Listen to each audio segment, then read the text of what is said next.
الانبیاء والمرسلین وعلی آلہ واصحابہ وآل بیتہ اجمعین۔ آج اللہ تعالیٰ کے فضل و کرم سے ہم خیار عیب کا باب شروع کرنے لگے ہیں۔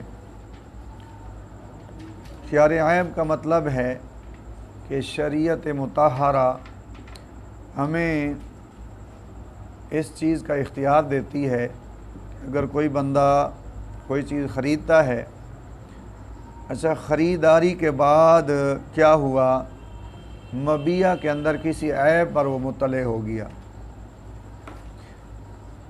یعنی خریداری سے پہلے اسے اس عیب کا پتہ نہ چلا، لیکن بعد میں اس کو پتہ چلا کہ اس کے اندر تو یار فلاں عیب ہے۔ جیسے کپڑا خرید کر لایا تو گھر میں آ کے جب کھولا تو اندر سے کہیں سے اس کو نشان لگے ہوئے تھے، پھٹا ہوا تھا، یا موبائل تھا، اس کے اندر کوئی اس نے بڑی اس کی فضائل بیان کر دیے بیچنے والے نے، تو مشتری نے وہاں تسلی کے ساتھ نہ دیکھا، گھر میں آ کے دیکھا تو اس میں کیا نکل آیا، کوئی عیب نکل آیا۔ کوئی بھی چیز آپ لے لیں، مبیع کا مطلب ہے جو چیز بھی بیچی جا رہی ہے، تو خریدار خرید کر لایا تو پھر بعد میں اس میں کسی عیب پر کیا ہو گیا، مطلع ہو گیا، تو شریعت مطہرہ یہ نہیں کہتی کہ نہیں جی اب واپسی نہیں ہو سکتی۔ آج کل اکثر دکانداروں نے اپنے اصول بنائے ہوئے ہیں اور لکھا ہوا ہوتا ہے کہ خریدا ہوا مال نہ واپس ہوگا نہ تبدیل ہوگا، یعنی واپس ہونا تو دور دی گل ہے، ایسا تب چینج ہی کر کے کون نہیں دیونا۔ کئی چلو اس طرح تو کر لیتے ہیں نا کہ وہ واپس نہیں کرتے لیکن چینج کر لیتے ہیں، لیکن کئی ایسے ہیں کہ انہوں نے لکھا ہوا تھا کہ بھائی نہ ہم واپس کریں گے اور نہ ہی ہم چینج کریں گے، لیکن ہم نے شریعت کے مطابق چلنا ہے، شریعت کو سمجھنا ہے کہ شریعت مطہرہ ہمیں کیا کہتی ہے۔ سمجھ آئی؟ تو آپ کے سامنے ہے دو آپشن اس صورت میں ہیں مشتری کے لیے، خریدار کے لیے، گاہک کے لیے۔ کتنے؟ کہتے ہیں ان شاء اخذہ بجمیع الثمن۔ پہلا آپشن یہ ہے کہ کوئی بات نہیں، عیب بھی اگر نکل آیا ہے نا تو اب اس عیب کو برداشت کرے، عیب کو برداشت کرے، اخذہ بجمیع الثمن، اس چیز کو لے لے پورے پیسے دے کر۔ اچھا ہمارے ہاں ایک غلط طریقہ چل رہا ہے کہ بعض اوقات وہ مشتری کہتا ہے دکاندار کو اور بائے کو کہ جی دیکھیں چیز کے اندر عیب نکل آیا ہے، لہٰذا آپ اتنے پیسے کم کریں۔ 10,000 کی جو چیز خریدی تھی میں نے آپ کو 10,000 دینا تھا، کیونکہ اس میں فلاں عیب نکل آیا ہے، لہٰذا اس عیب کی وجہ سے اب ہم آپ کو 10,000 نہیں دیں گے، اب ہم آپ کو دیں گے 8,000، 9,000 دیں گے، 7,000 دیں گے۔ تو یہ شرعاً جائز نہیں ہے۔ تو پہلا آپشن یہ ہے کہ وہ اس کو لے لے پورے پیسے دے کر۔ اور دوسرا آپشن کیا ہے؟ اگر وہ یہ سمجھتا ہے کہ دیکھو جی یہ عیب والی چیز ہے تو میرا تو نقصان ہے اس میں، تو کہتے ہیں جی انہوں اگر نقصان نظر آندا ہے وَإِن شَاءَ رَدَّهُ، تو اگر وہ چاہے تو کیا کر دے، نقصان والا کم نہ کرے نا، جب رد کر دے گا تو اس کا 1 روپیہ بھی ضائع نہیں ہوگا۔ تو آپ اگر غور کریں تو اس صورت میں نہ بائع کا کوئی نقصان ہے نہ مشتری کا کوئی نقصان ہے۔ زیادہ فائدے کے لیے تھوڑا نقصان بعض اوقات برداشت کرنا بھی پڑ جاتا ہے۔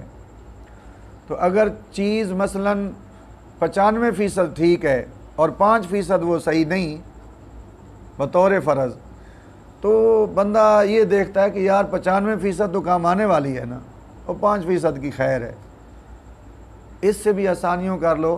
یوں کہہ لو کہ چھوٹے موٹے عیب ہر کوئی برداشت کر ہی لیتا ہے، بڑے عیب کو کوئی برداشت، تو کوئی چھوٹا موٹا عیب نکل آیا تو وہ کہے گا چلو یار کوئی نہیں، چھوٹے موٹے دی خیر ہے۔ ویسے لفظ چھوٹا موٹا بول دیا جاتا ہے تو ویسے چھوٹا ہی ہونا چاہیے، ساتھ موٹا نہیں ہونا چاہیے، کیونکہ موٹے کے مطلب تو بڑا عیب بن گیا نا۔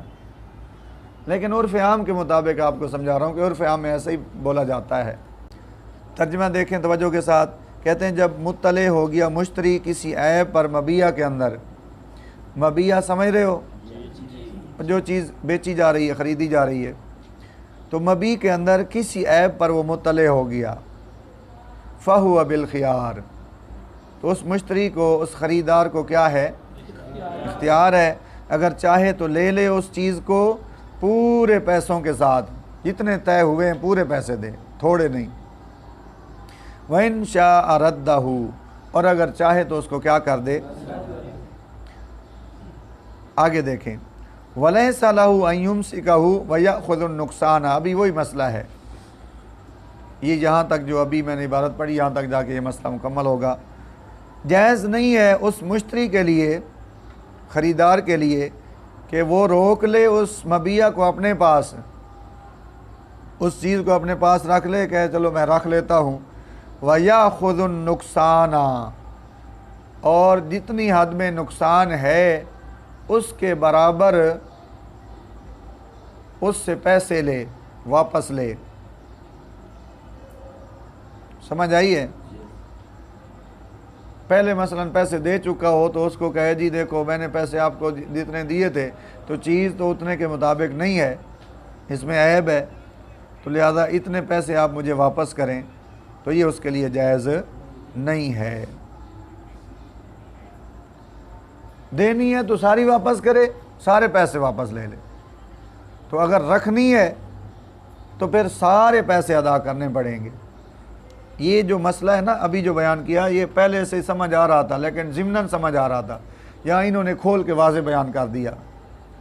کیا جائز نہیں ہے؟ پہلے ضمناً معلوم ہو رہا تھا نا، کیا جائز نہیں ہے کہ بھئی چیز اپنے پاس رکھے اور پیسے کم کروائے، پیسے کم کروانا، ہاں، اگر کہتا ہے جی نہیں میرا نقصان ہے تو کہتے ہیں نقصان نہ کرنا، چیز واپس کر۔ آگے دیکھیں، اب ایک سوال بنا لیں ذہن میں اگلا مسئلہ سمجھنے کے لیے، کہ کون سی چیز مبیع کے اندر عیب شمار ہوگی اور کون سی چیز مبیع کے اندر عیب شمار نہیں ہوگی۔ اب مثال کے طور پر ان کا جھگڑا پڑ جاتا ہے بائع مشتری کا، مشتری کہتا ہے جی اس کے اندر یہ فلاں چیز عیب ہے، بائع کہتا ہے نہیں نہیں یہ نہیں بلا کوئی عیب سمجھتا ہے، یہ کوئی عیب نہیں ہے، ان کا جھگڑا پڑ گیا۔ تو وہ مشتری کہتا ہے جی چونکہ یہ عیب ہے لہذا واپس کرو، اور بائع کہتا ہے نہیں جی یہ عیب ہے ہی نہیں، میں واپس کیسے کروں، عیب ہوتا تو پھر بھی میں واپس کر لیتا، یہ تو عیب ہے ہی نہیں، کسی سے بھی جا کے پوچھ لو کہ یہ چیز عیب ہوتی ہے۔ تو اس لیے انہوں نے ایک اصول بتا دیا، ایک قانون بتا دیا، قاعدہ بتا دیا، جس سے واضح پتہ چل جائے گا کہ کون سی چیز مبیع کے اندر عیب شمار ہوگی اور کون سی چیز مبیع کے اندر عیب۔ چلیں، تو کہتے ہیں بڑا پیارا اصول، اس اصول کو آپ نے ہمیشہ کے لیے یاد رکھنا ہے، یہ کئی اختلافات، کئی جھگڑوں کو ختم کرنے والا اصول ہے۔ کہتے ہیں کل ما اوجب نقصان الثمن فی عادت التجار، ہر وہ چیز جو واجب کرے گی، ثابت کرے گی پیسوں کے نقصان کو تاجروں کی عادت میں، تاجر جس طریقے کے مطابق بیع کرتے ہیں تو اس طریقے کے مطابق ان کی عادت میں پیسوں کے اندر اگر کمی واقع ہوتی ہے اس چیز کی وجہ سے، تو آگے کہتے ہیں فَهُوَ عَيْبٌ، تو پھر تو وہ چیز کیا ہوگی؟ عیب کہلائے گی اور وہ عیب شمار ہوگی۔ اور اگلی گل آپ سمجھ جاؤ کہ اگر تاجروں کی عادت میں، تاجروں کے عرف میں ایک چیز جو ہے اس کی وجہ سے پیسوں میں کمی نہیں واقع ہوتی، پیسے اتنے ہی رہتے ہیں، تو پھر وہ چیز عیب نہیں شمار ہوگی۔ مثال کے طور پر یہ آپ موبائل ہی لے لیں، تو ایک موبائل جو ہے اس کا کلر جو ہے وہ وائٹ ہو، سفید ہو، دوسرے کا ریڈ کلر ہو تو کئی کلروں میں مل نہیں جاتے. اچھا آپ مجھے یہ بتا سکتے ہیں کہ جو وائٹ کلر والا ہے اس کی قیمت اور ہوتی ہے اور جو ریڈ کلر والا ہے اس کی اور ہوتی ہے قیمت؟ ایک ہی ماڈل کی قیمتیں علیحدہ علیحدہ ہوتی ہیں. اچھا اب وہ جھگڑا ڈال لے کہ جی نہیں آپ نے تو مجھے وائٹ کہا تھا تو یہ تو ریڈ ہے، یا آپ نے مجھے ریڈ کہا تھا یہ تو وائٹ ہے. تو یہ کلر کا مختلف ہونا یہ عیب ہے کہ نہیں ہے؟ آپ ذرا بات کو سمجھیں. ایک مثال آپ کو دے رہا ہوں. انہوں نے کیسا پیارا اصول بتایا کہ اگر وہ زیادہ ہی ایک دوسرے سے لڑائی پر تیار ہو گئے ہیں تو دکان پر چلے جائیں. دکان والے کو جا کے پوچھن بھائیا اے دس بھائی چٹے موبائل دا ہو ریٹ ہے تے جیڑا لال کلر دا وہ ہو ریٹ ہے اکے ماڈل دا.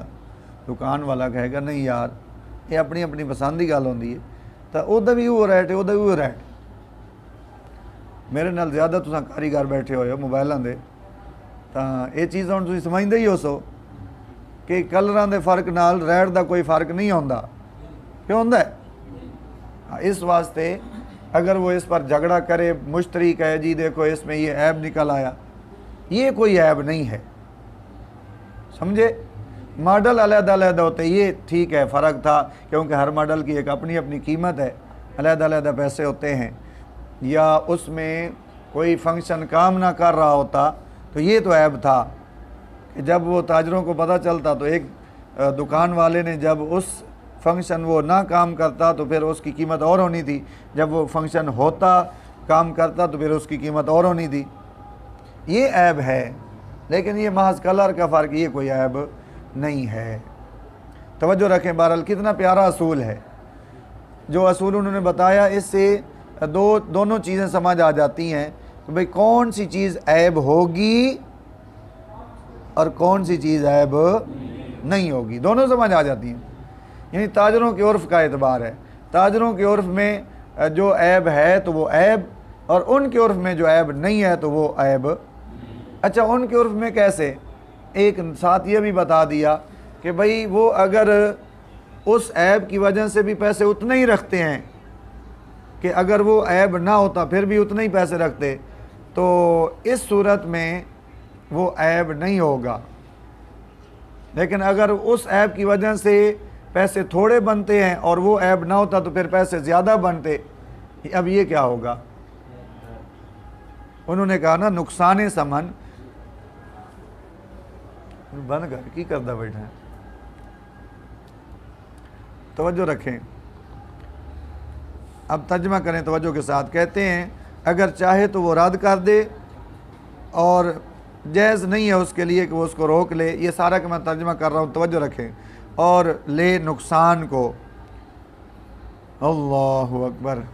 ہر وہ چیز جو واجب کرے گی ثابت کرے گی ثمنوں کے نقصان کو تاجروں کے عرف میں، یا عادت کا معنی کیا کر لیں، تو وہ عیب ہوگی. وہ کیا ہوگی؟ اب اگلی بات میں نے آپ کو سمجھا دی ہے کہ جو ان کے عرف میں ثمنوں کے نقصان کو واجب نہیں کرے گی ثابت نہیں کرے گی تو وہ ہاں آگے دیکھیں. یہ جو ابھی مسئلہ یہ بتا رہے ہیں اگرچہ آج کل اس کی ضرورت نہیں پیش آتی کیونکہ یہ غلاموں والا مسئلہ ہے. غلام پہلے زمانے میں ہوا کرتے تھے. کیا مسئلہ ہے؟ لیکن اب آ گیا ہے، اس کو پڑھنا تو ضروری ہے نا. آج کل کے مطابق جو ماحول چل رہا ہے اس میں جو مسائل پیش آتے ہیں ان کو ان پر آپ قیاس کر سکتے ہو کہ جی ہم نے ایک جزی پڑھی تھی فقہ کے اندر وہ یہ تھی، تو اب اس کے مطابق جو ہے ہم آج کل جو مسائل پیش آ رہے ہیں ان کو اس پر قیاس کر لیتے ہیں.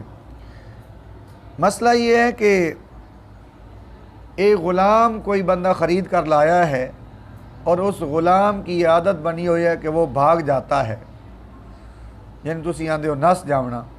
وہ غلام کیا ہے؟ بھاگ جاتا ہے. کئی مرتبہ جناب مشتری اس کو پکڑ کے لایا، مالک پکڑ کے لایا، وہ پھر بھاگ جاتا ہے. تو کیا فرماتے ہیں علماء؟ یہ بھاگنا یہ عیب ہے کہ نہیں ہے؟ ایک بات. دوسری بات یہ ہے کہ کئی جو ہے نا وہ غلام، بلکہ آج کل بھی تم یہ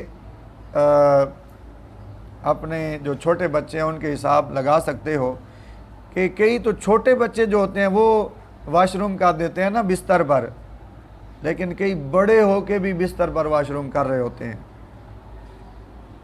موتر تو کیا بستر پر پیشاب کر دینا یہ عیب ہے یا نہیں ہے؟ دیکھیں ذرا کتاب میں، والاباق والبول فی الفراش، یہ دوسرا مسئلہ ہو گیا، اور تیسرا مسئلہ ہے والسرقہ، چوریاں کرنا۔ غلام خرید کر لایا ہے لیکن اس غلام کو عادت پڑی ہوئی ہے کیا؟ چوریاں کرنے کی، چیزیں چرا لینے کی، نہ کہنا موبائل چھڑدا ہے تو نہ کسی دی اور کوئی چیز چھڑدا ہے۔ اللہ تعالیٰ معاف کرے، کتنی بری عادت ہے چوریاں کرنا۔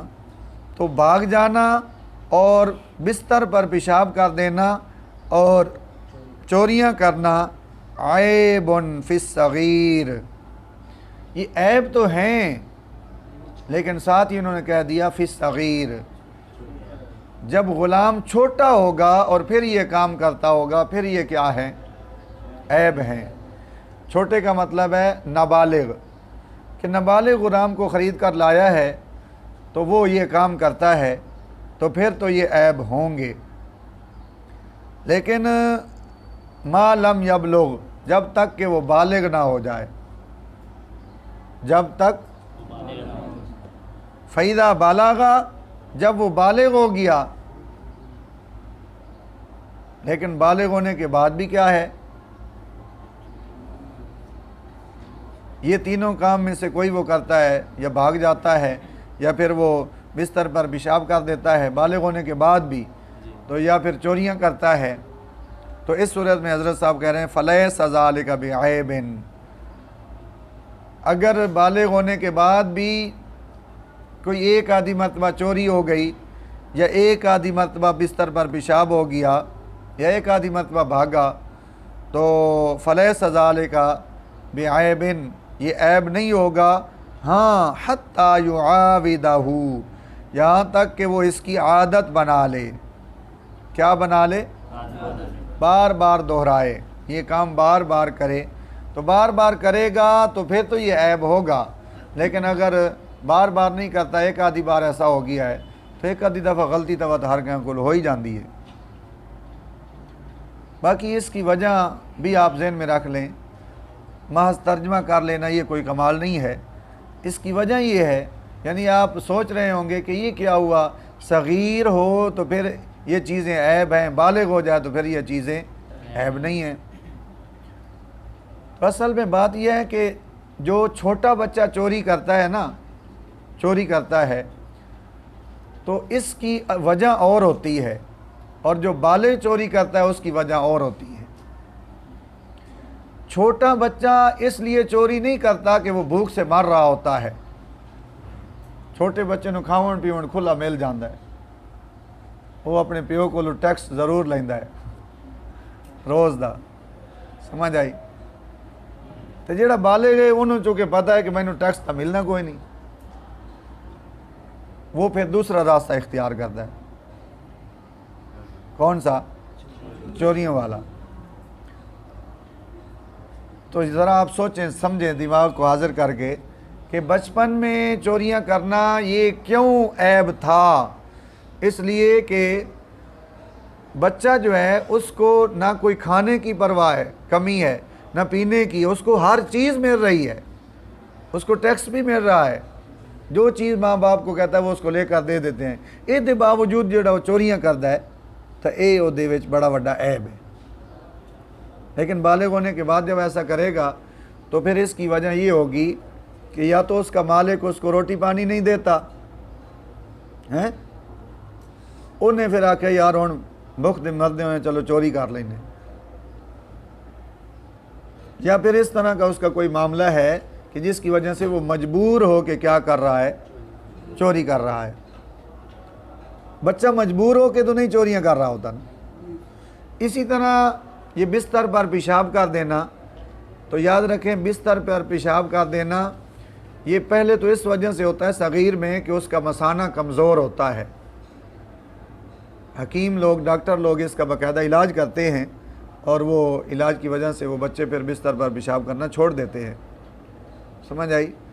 اس کے بڑے بڑے علاج ہیں. تو لیکن پھر بھی سمجھ لو کہ ایک قسم کی یہ مرض ہے.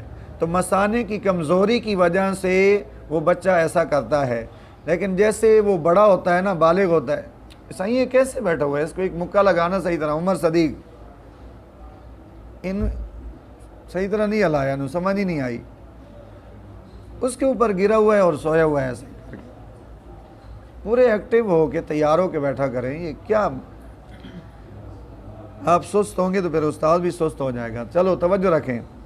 تو بات یہ ہو رہی ہے کہ جب بالغ ہو جائے گا تو اس کے بعد اگر وہ ایسا کرے گا تو یہ مثانے کی کمزوری والی وجہ نہیں ہوگی.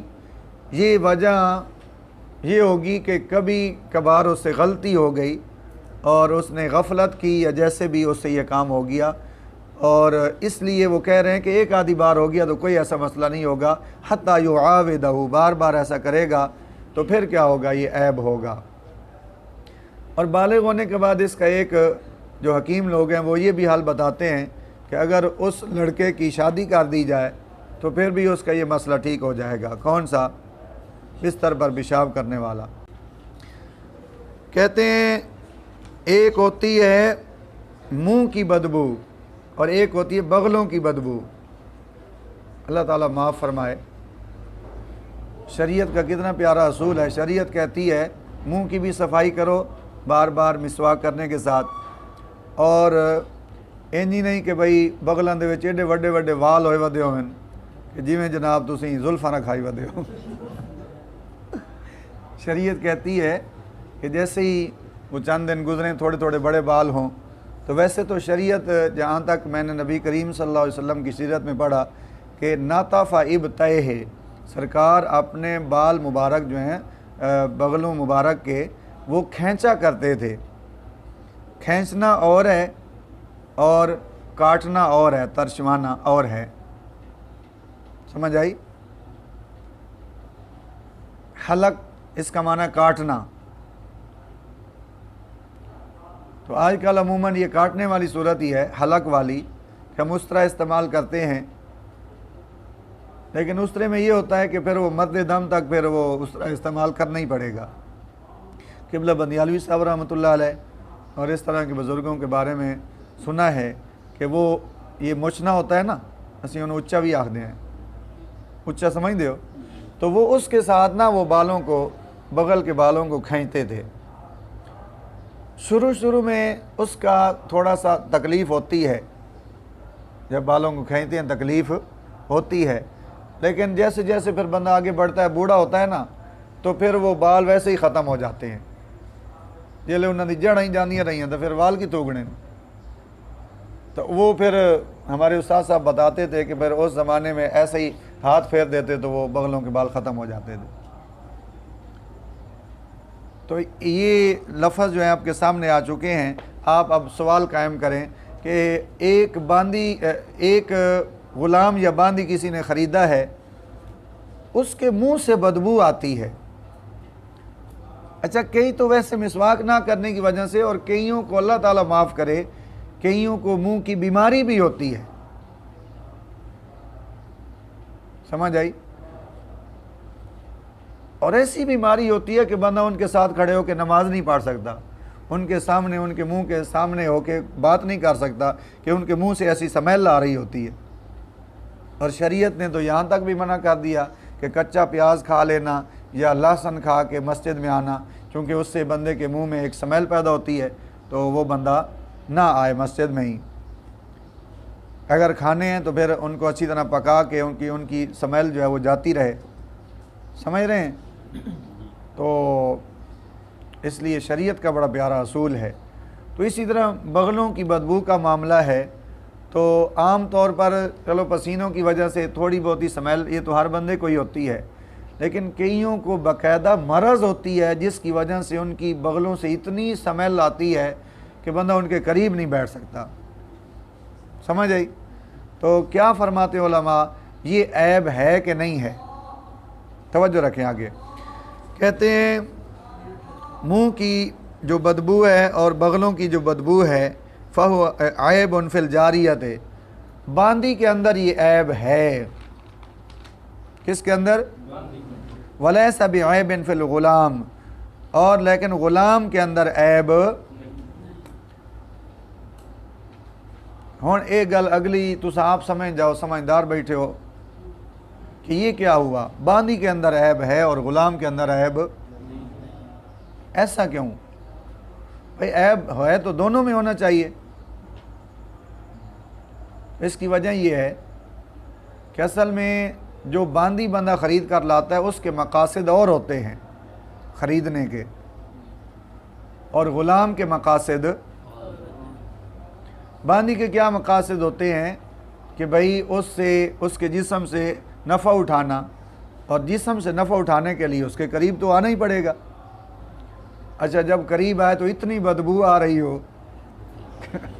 اس کا سارا ذوق ہی خراب ہو جائے ہیں، تاکہ میرے پیو دی توبہ ہے. تو اس لیے باندی کے اندر یہ عیب ہے. غلام کے مقاصد اور ہیں. کیا مقاصد ہیں؟ مثلا غلام سے باہر کے جو کام کاج ہیں، چل بھائی دکان تو فلانا سودا لائے کے آ، چل بھائی پہلیاں نو پانی لا کے آ، چل بھائی فلانا کام کر کے آ. تو یہ اس کے مقاصد ہوتے ہیں، باہر کے جو کام کاج ہوتے ہیں. بھئی اس سے اس طرح تو نفع نہیں اٹھانا نا جس طرح وہ باندی سے نفع اٹھانا ہے.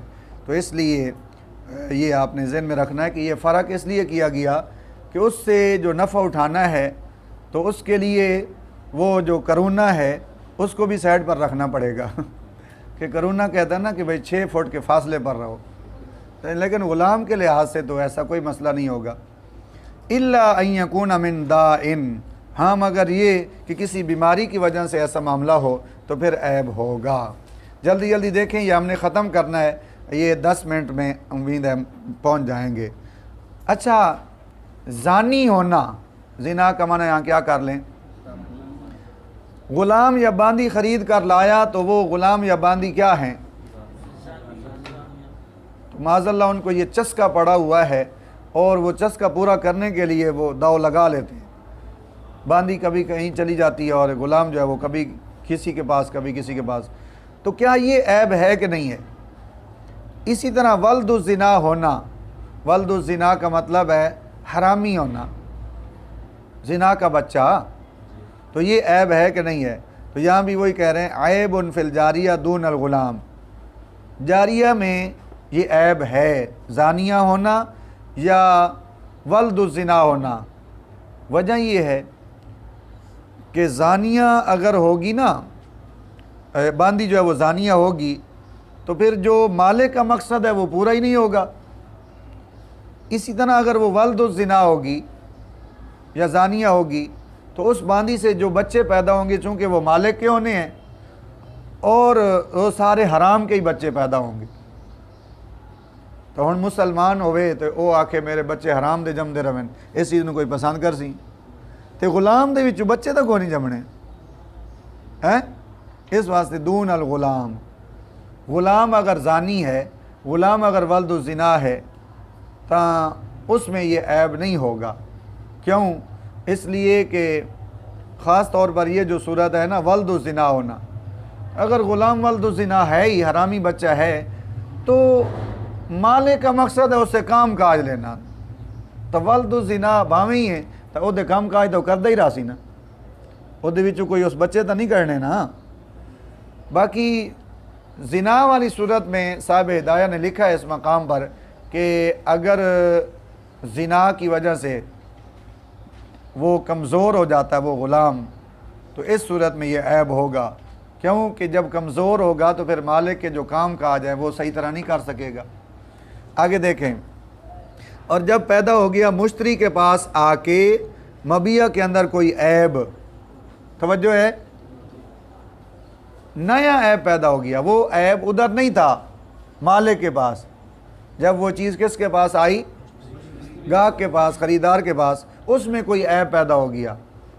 اچھا اتفاق ایسا ہوا کہ پھر مطلع ہو گیا ایک اس عیب پر مشتری کان عند البائع، کہ وہ عیب پہلے کا تھا. کس کے پاس سے؟ جب وہ چیز بائع کے پاس سے آئی تھی اگرچہ مشتری کو پتہ نہیں تھا عیب ہے کہ نہیں ہے، لیکن اس عیب دا پتہ مشتری نو بعد چلیا یار یہ عیب تو وہ کول بھی ہے سی، لیکن ہن مسئلے دو رل گئے۔ ایک عیب مشتری نے اپنی طرف سے پیدا کر دیا اس میں، اور ایک عیب پہلے والا تھا، ڈبل عیب ہو گیا، دو ہو گئے۔ تو کیا اس صورت میں وہ چیز واپس ہو سکے گی، نہیں ہو سکے گی، کیا مسئلہ ہوگا، کیا نہیں ہوگا، یہ سارا بتاتے ہیں۔ صورت سمجھ آئیے آپ کو؟ دیکھیں ترجمہ دیکھیں، کہتے ہیں پھر مطلع ہو گیا ایک ایسے عیب پر مشتری کہ وہ عیب بائع کے پاس بھی تھا، تو اس صورت میں مسئلہ یہ ہے فَلَهُ أَن يَرْجِعَ بِنُقْصَانِ الْعَيْبِ، مشتری کے لیے یہ جائز ہوگا کہ وہ رجوع کرے، کس کے پاس رجوع کرے؟ بائع کے پاس، بائع سے رجوع کرے اس چیز کے ساتھ، اس مبیع کے ساتھ، بنقصان العیب، جتنی حد میں وہ عیب تھا۔ مثلاً اس عیب کی وجہ سے اگر قیمت میں 1000 روپیہ کمی آتی ہے تو 1000 روپے کے ساتھ وہ رجوع کرے گا۔ ادھر دیکھیں، اس صورت میں اس چیز کو وہ واپس نہیں کر سکے گا۔ کیوں؟ اس لیے کہ ہون اپنے کولو ایک عیب وچ پیدا کیتی کھڑا ہے، تو جو اس نے اپنی طرف سے عیب پیدا کیا ہے یہ پہلے کا تو نہیں تھا نا۔ اب اس کا مطلب ہے عیب والی چیز کو وہ واپس کر رہا ہے، تو عیب والی چیز واپس، کئی دفعہ دکان پر جائے نا چیز واپس کرنے تو دکاندار کہہ دینا ہے کہ حضرت صاحب جے یہ چیز تسی میرے کو لے کے گئے سی تو اے وچ نقص نہیں سی، اے ہن تسی اپنے کولو اے بنا کے آئے ہو نقص، لہٰذا یہ چیز ہن واپس نہیں ہونی۔ ہن بندہ آتا ہے جی چلو اے نقص اسی پیدا کیتا ہے تے وہ جڑا فلانا نقص ہے وہ تو تواڈے کول پہلے دا ہے سی نا۔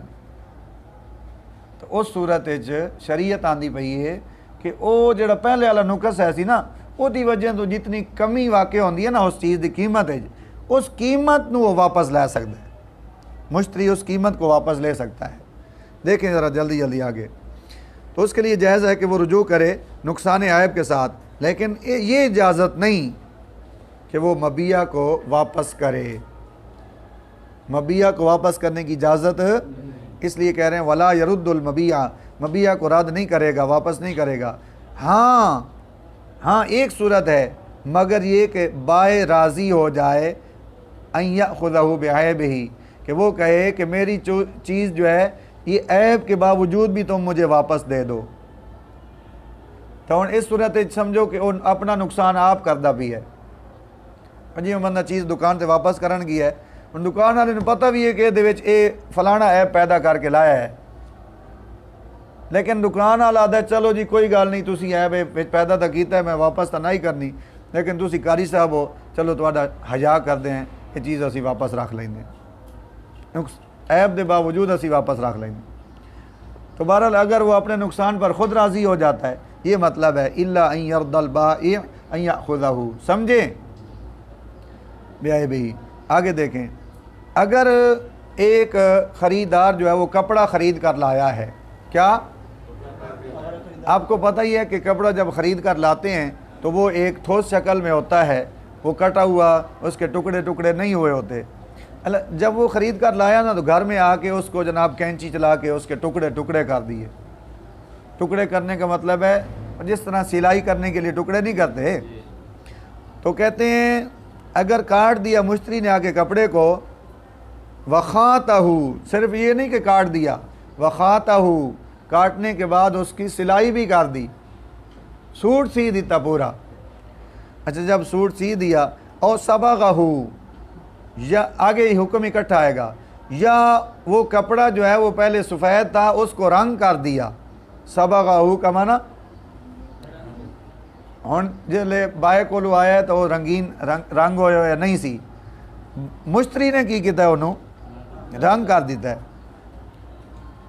یہ ایک مسئلہ یہ بھی ہو گیا، ایک اور بھی آگے مسئلہ، حکم سب کا اکٹھا آئے گا۔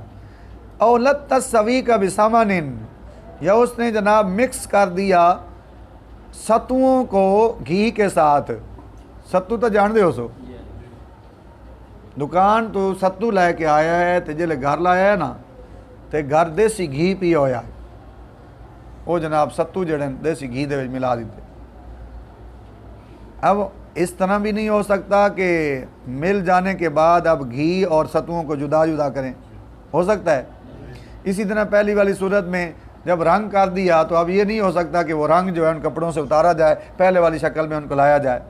اسی طرح جب کاٹ دیے گئے اور سلائی کر دیے گئے تو پھر ٹھوس شکل میں اسی طرح کپڑا بن سکتا ہے؟ تو یہ 3 مسئلے ہیں یہاں پر، تینوں کے بارے میں آگے کہتے ہیں یہ سارے کام جب ہو گئے ثم اطلع علی عیب، پھر وہ کیا ہوا؟ عیب پر مطلع ہوا۔